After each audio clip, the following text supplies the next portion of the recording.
All right, we're taping this after the 6th episode of Landman ran. So there's spoilers in this. Yeah. See, I was making my all-time TV rankings. All-time, like anything ever broadcast on television or streaming. Yeah. I think Landman's like 3rd. This is the greatest show of this decade. I can't believe how much I love it. It's the first show in a while that when we're getting toward, there's 5 minutes left, 7 minutes left. I'm like, oh man, there's only 7 minutes left. You can't leave Cooper like that. Please, no. I can't wait a week. This 6th episode was the best episode of the season. It was incredible. It's everything we want from a dumb TV show like this. I don't know how good it is, but I know that I haven't had more fun talking about a TV show this year. Like literally, like every conversation I have about Landman seems to go 20 minutes, and it's just like we're hysterically laughing, but also deeply, deeply involved in the plot. This is Taylor Sheridan's. Like, I didn't know that he was ever going to have like a home run again after Yellowstone. I thought he would have like much less a grand slam that niche people like, like people love Lioness, people like Mayor of Kingstown, Tulsa King, whatever, the Yellowstone spinoffs. This feels like it could be the biggest show he made. Like, Billy Bob's no Kevin Costner in terms of like the matinee idol department, but in terms of like the amount of people watching it and the amount of times where you're just like, there's something in here for everyone. Like you can be into this because it's like Friday Night Lights. You can be into this because it's like Sicario. You can be into this because it's like Dallas. I don't know, man. I love this show. Think of the 3 things you just mentioned, and it's like a hybrid of all of those things. One of the things, because we were talking to Fantasy about it, he'd only watched the first 3, and he's in like movies run now, and I feel like he hasn't paid 100% attention. Because if he did, he would understand. Yeah. But I do feel like the second 3 episodes, the show really fell into place. It was almost like Sheridan needed to get a feel for the actors that he had, and once he realized, like, I just got to let Billy Bob and Ali Larter cook in every scene possible. This is the most I've liked Billy Bob literally in 20 plus years. The first 2 episodes, Ali Larter mostly just appears on FaceTime. Right. Which it was is like she hadn't finished her previous job yet. And they were like, well, can you FaceTime in? It would be like basically being like, we're going to have Sengun just like only check in from the locker room. Yeah. He's not going to play at all. Yeah. It's an incredible performance by her, but you're right. Like after the first 2 episodes, I think the show teaches you how to watch it, which is essentially like there are going to be 3 or 4 scenes where Billy Bob absolutely monologues and cooks. And the only time that doesn't happen is when Hamm calls him to yell at him. Right. And then there's all this domestic drama between Billy Bob's character, Tommy, and her character, his ex-wife, now current wife. And it's just amazing. The funny thing is, if you notice that, like, no one's giving Taylor Sheridan notes, this is Andy's big thing, Greenwald's big thing. There are scenes where you're like, how much longer is this scene going to go? Like the dinner scene from episode 4, I think, where she makes the wild boar bolognese. Yeah. And then he's like, are you on your period? And like, and you're like, how fucking long is this happening for? And it feels like you're just like in some sort of experimental drama. Well, all right. So let's unwind this. So Billy Bob, this is basically the same theme as what he struck away with Costner and Yellowstone. Yeah. A really good, likable, charismatic actor who hadn't been really great in a role in a while, and then Sheridan just unlocks it. He just wrote it for him. It's in his voice. This is all of the things I love about Billy Bob Thornton, and even like there's a little of the Friday Night Lights coach in here. A little bit of the NASA guy from Armageddon. Right. Yeah. And this guy's been around forever, and when he's in the right role, he's perfect, but in this, he's like super perfect. Then Ali Larter, who I think all of us who had the Varsity Blues run, then she had the Heroes run. Yeah.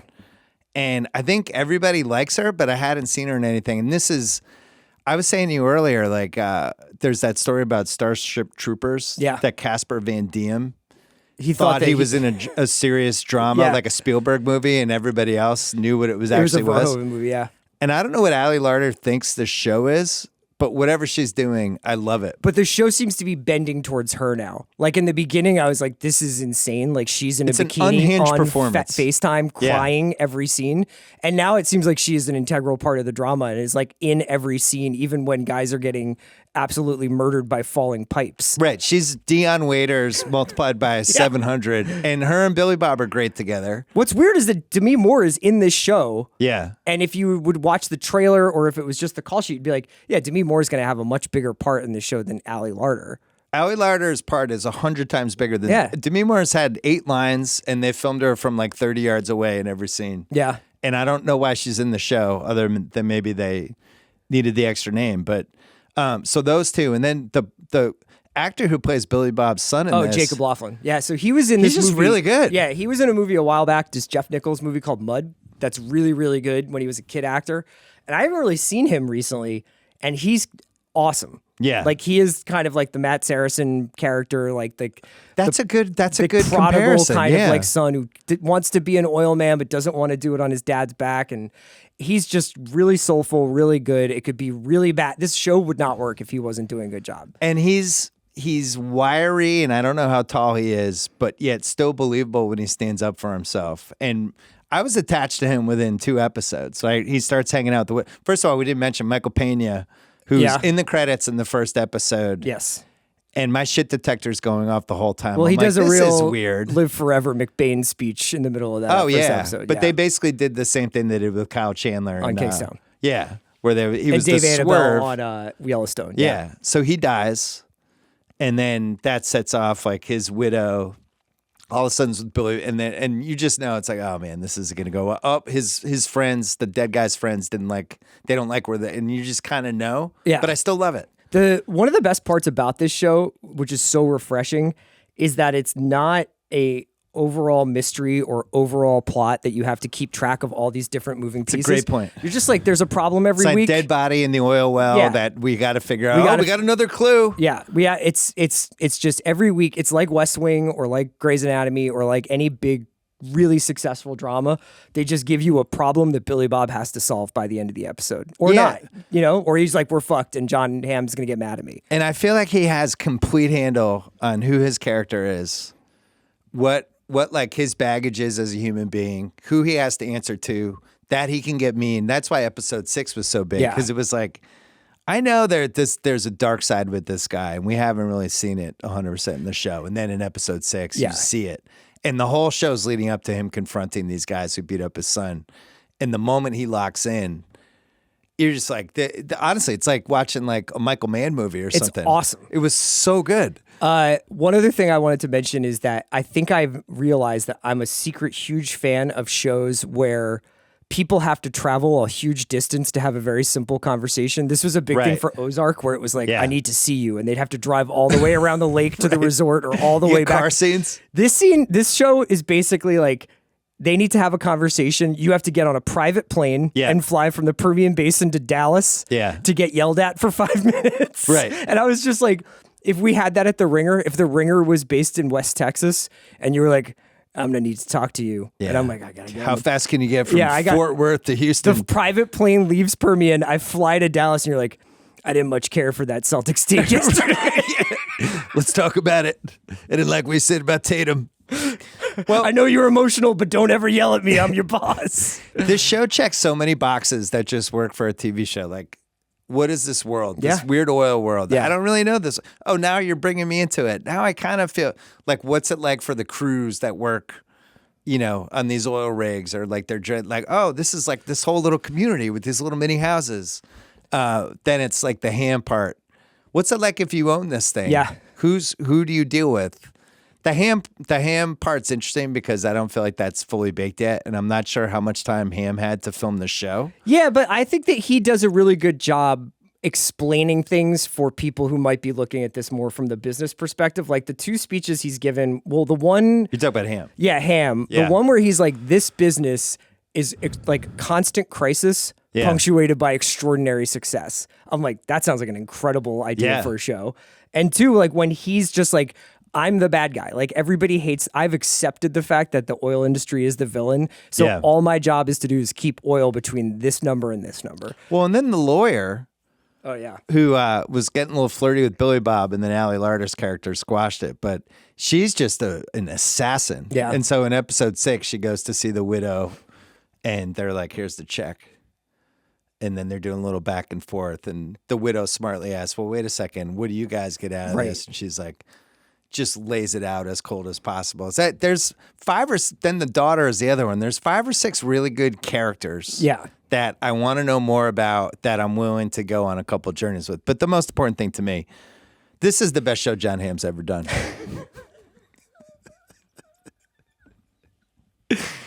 People say Mad Men. It's going to get aggregated. No. Yeah. That's going on Hoop Site. People say Mad Men. I say watch Landman for a couple episodes. Yeah. No, I'm psyched for him that I can't even tell, like, maybe he only had like 5 shooting days in a month.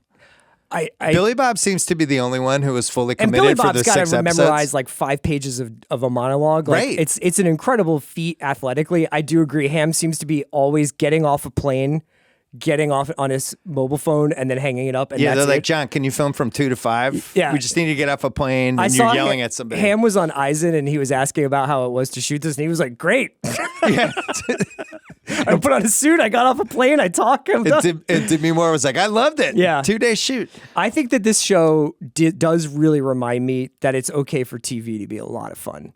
Like, we have had a nice long stretch of prestige television that's very serious, very like, this is about important issues. There are important issues in Landman, but you can take them as seriously as you want. There is like at least 3 things in each episode where you're like, what did I just watch? Well, and the thing with Sheridan, and he laid the groundwork for her with the first couple years of Yellowstone. He's made a bunch of shows, obviously. Yeah. But to me, this is his apex. This is just like, he's taken all the lessons he's done on all these different shows, and he's like, how can I make the most entertaining show possible about the oil world in Texas and just let some actors cook. But the father-son story is like definitely really affecting. Like, I really like it. Yeah. Yeah. And the ex-wife stuff, that's not going to last, how that's going to go bad. But there's so many good touches. Like, she goes back to get divorced, right, in episode 6. Yeah. You going to say the line? Go ahead. There's been a couple of lines that are they'll put, pushing almost an R. Yeah. What is she? So she says, I may have to suck Victor's dick to get her my Bentley. And he's like, well, bring your toothbrush. Yes. And she goes, there's a whole party in the back, but the other thing is, I like the houses. Like, it's just these weird, crazy mansions you would never see in any other walk of life. They've done a good job with that.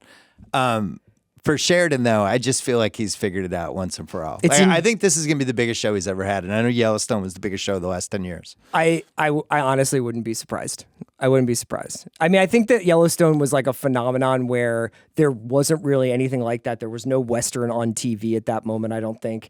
This is a little bit more familiar to people, but I think as it keeps going, they're probably only going to be... It's so popular, I wouldn't be surprised if some, like, huge star does a guest star next year. I was going to bring that up. Andy Garcia is supposed to be on this season. Like, it's going to be getting bigger and bigger. That's the next iteration of this, is some big ass stars coming in, because that's somewhat what happened with Yellowstone. But I think Yellowstone was a big show that we're all like, wait, is that a big show? And people were kind of stealth watching it. No, people were actually watching Yellowstone. Yeah, right. Yeah, and then COVID, it felt like everybody caught up, and then all of a sudden that became the biggest TV show. But it definitely went a little sideways once the Costner thing got weird. You know what's crazy about this show, too, is how fast they made a couple of the sets become, like, instantly recognizable and kind of iconic. Right. Like the cafe that they all hang out at, the bar, where it's like everyone's drinking all day long because they have, like, crazy shifts. And then, like you said, the McMansion and the country club.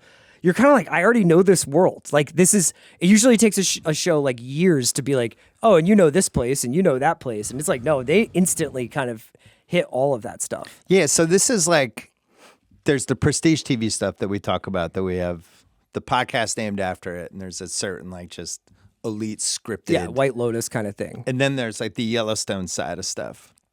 There's this middle ground between those two worlds that's the hardest thing to, like, straddle both lines. And I feel like this is one of the only shows that has done that. Yeah. Where it's like, this show is, like, not far away from being, like, a real prestige show, but it doesn't want to be. Yeah, it wants to be funny and crazy and and have entertaining music. and goofy. Yeah. So where does it go? Where does it go? Where? From here? Yeah, the rest of the season. I think that they'll probably keep playing out, like, the adversarial relationship between Monty and Tommy, but I think that the cool thing about this series is that it'll probably be like Yellowstone, where there's, like, a big bad every season. And so there will be, like, a big plot for each season, but all of the parts will stay the same. One of the big lessons I've learned, that if my son ever watches this, is maybe don't get involved with the widow who has a kid. Just point blank. What other lessons who has the could kid, Ben take who from has the show? friends that are threatening you with guns the moment you, like, you're just raking. Instantly goes and mows you're her raking lawn. your front yard. There's multiple, maybe, like, fine. There's lots of fish in the sea, buddy. Yeah. No, I think all the actors in this are really good too. That's the other thing. Yeah. Like, she's good. The actress who plays the widow. All across Paulina the line. Chavez, yeah. And the daughter is just going for it. Well, she's the sister of a woman who was on The Bachelorette. Oh, is that true? And yes, is 28. I mean, she's 28 years old. She's playing like an 18-year-old. It is an extraordinary bit that she's just like, I'm nude in this house while like the lawyer guy is just like, wearing a I thong can't look at you. Yeah. So what's the competition all time for a show like this? All time? I'm saying like that middle ground between prestige and like just going for it. I'm trying to think of other shows that were like this, because like White Lotus was way more on the prestige side. You know, was goofy. Yeah, having Succession's a ton of way more prestige. Yeah. It's just, this is the hardest one to thread. I think it's more, it would be something that like David E. Kelly did. It would be like Big Little Lies, maybe. That's good. Like that kind of like, this is very pop. It's got big people in it. People will just like looking at the furniture. But this show's literally for everybody. There's not one person in my life who wouldn't like Landman. And if they didn't like Landman, I'd have to reevaluate my relationship with them. Or you would at least be like, you would like a part of this. You'll like the oil stuff. You'll like the Cooper stuff. You'll like the love affair between Allie Larder and Billy Bob Thornton. There's something in here that you will like. I couldn't get my dad to watch it. And because he's like, Yellowstone, I got sports, I got a lot to. I'm like, Dad, if you don't fucking watch Landman, I'm gonna like fly to Boston and I'm gonna just tie you up in front of the sofa and make you watch the episode. And so he checked it out. So he started watching. Of course, he's on my Paramount because he doesn't know how to pay for any streamer. Yeah. And so he's like, I watched the first two. It's good. And then he watched the third one. He's like, third one was good. And then the fourth one is like texting me, did you see Landman? So I went to watch the one last night after I did my pod on Sunday night. It had already been watched. I had to like start it over. My dad was just like, that's the best. Yeah. So I was like, oh, he's all in. My mom's like that with Lioness. She was like, have you heard about this Lioness show? And I'm like, yeah, I have. Right. And then all of a sudden it was like, all my episodes were done. So do you think Taylor Sheridan took like the Limitless pill? There's no other explanation for how he's able to produce this. So he has now written at least 40 hours of television this year. I don't understand how he does it. I don't get it. Nobody, is there other people? Does he have like 5 people under him? I don't know, but this is like, we haven't seen a run like this since Sorkin, where Sorkin wrote every episode of West Wing. Can you imagine? And this show, honestly, it kind of reminds me of West Wing a little bit. It's a lot of people like walking and talking and solving problems in entertaining ways. That's a good comparison. Yeah, I mean, West Wing was close to the prestige side too, but it was just a really well done, but there would be like fun 3 show. Good plots per episode of West Wing. Yeah. There would be like an overarching thing where it's like the president's sick or whatever. But like for the most part, it would be like Josh is going to solve something, Sam's going to do something, and like CJ is going to do something. And then you get a big speech from the president. And I just picture Sheridan in the writer's room and he's like, man. There is no writer's room. Show, he's just by himself with a dog. And he's just like, man, I haven't had anyone blow up or had some terrible thing happen in an episode and a half. Yeah. I'm just going to have this guy step on a bunch of pipes and then fall under and get crushed. I'll tell you what is unprecedented. It's unprecedented for someone to have the biggest show on TV end while possibly one of the biggest shows on TV is beginning, and you're responsible for both of them. I can't think of another time that's happened. Unbelievable. That you're writing both of them. It would be funny if we had like the first take type of infrastructure for TV showrunners. And it was just like, is Sheridan the GOAT? That's coming up next. I thought you were going to be like first take, but for like actual Landman. Oh, that'd be amazing. Should Cooper have kept it in his pants? Coming up. That would be great. Yeah. Just an entire first take about the different wind power. Does it use more energy than we think? What's Allie Larder's character's name? Oh, I can't even remember. I just refer to her as Allie Larder. Yeah. She doesn't need a name. I think her name is Allie Larder on the show. Angela. Yeah. Because Allie Larder's Instagram, she's like, Angela's back, episode 4. What a win for her. I'm so happy for her. Yeah, I'm happy for Billy great, Bob. I'm happy for everyone on the show. I'm happy for us. Yeah. So it's 10 episodes? I think so, yeah. The odds of Mallory loving the show are 100%. She texted me on Saturday saying 6 hours till Landman. I'm like, Lamar Jackson's on. I think this is the most ringery show that's come out since probably White Lotus. So when was that? 2021? Yeah. Yeah. This is a beloved piece of art. Watch Landman. It's really good.